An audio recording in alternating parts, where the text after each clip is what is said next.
ব্যবচ্ছেদ। আমার মৃতদেহ কেউ নিয়ে যায়নি লাশঘরে। স্বাভাবিক মৃত্যুর পরে নিয়ে যায় না কেউ।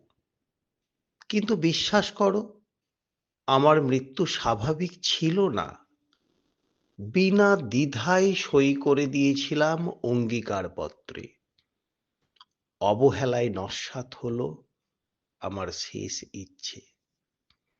ওরা ভয় পেয়েছিল, ব্যবচ্ছেদ হলে সকলে জেনে যেত মরুভূমি পথে মরুদ্যান খোঁজে অতিবাহিত এক জীবন কথা। জেনে যেত মরীচিকার সাথে আজীবন বসবাস। জেনে যেত সূর্যের গতিপথ, চাঁদের অবস্থান।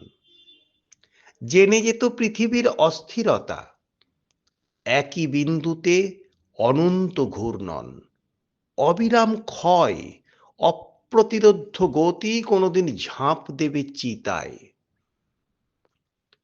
চুপি চুপি মাটি দিল মাটির গভীরে। কেউ কেউ বলেছিল আগুন দে মুখে। হাতে পায়ে ধরেছিল বুড়ি আম্মা। নিজের মা নয়, সকলে ওই নামে ডাকে। বলেছিল ধর্মে সইবে না। কেউ কেউ বলেছিল ভাসিয়ে দে জলে, অথবা চল ফেলে আসি জঙ্গলে। গুঞ্জন উঠতেই রুজু হলো মামলা। কেউ কেউ বলল এ মৃত্যু স্বাভাবিক নয়। ক্ষতের দাগ নেই, ত্বকের বেরং নেই, চোখে মুখে নেই কোনো ভয় ভীতি ছাপ।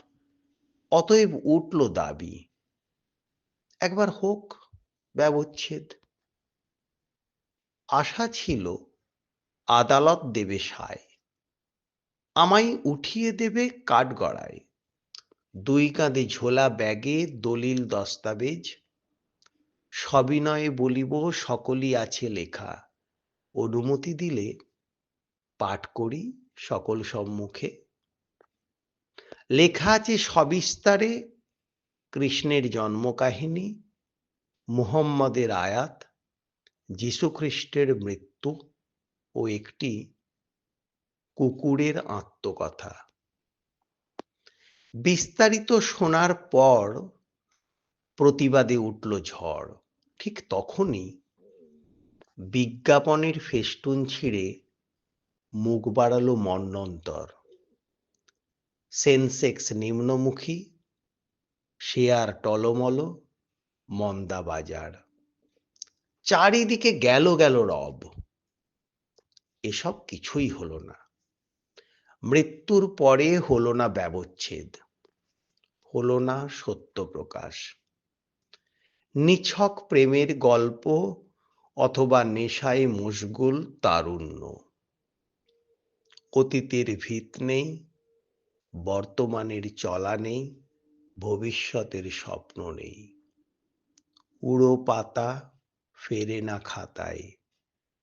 মজে যাওয়া নদী বিভক্ত শীর্ণ শাখা প্রশাখায়। প্রবাহ খুঁজে ক্লান্ত, প্রাণপণ চেষ্টা অস্তিত্ব রক্ষায়। সব তথ্য রইল গোপন। লাশ ঘরে নিয়ে গেলে সকলেই জেনে নিত বেঁচে থাকার ইতিবৃত্ত। ভিডিওটি ভালো লেগে থাকলে লাইক, শেয়ার ও সাবস্ক্রাইব করুন।